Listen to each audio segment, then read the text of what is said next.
Hindi nyo, ang ina-attitude nyo hindi maka-Pilipino.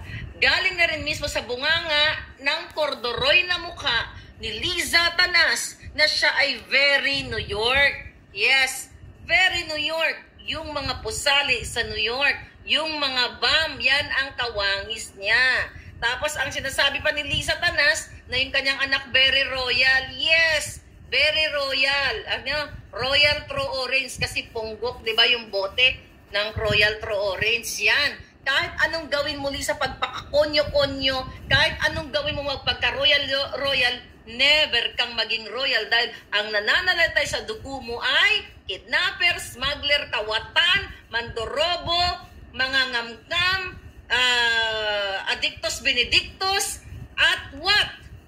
Nasaan na ang Jonakis mong what? Sinakal mo ba yung anak mo, yung una mong Jonakis na nagtago ka sa madre? Oh, at ikaw puting, kailan ka magpapa-DNA? Chinutsok-tsak mo ang sarili mong dugo. Inayupak kayo.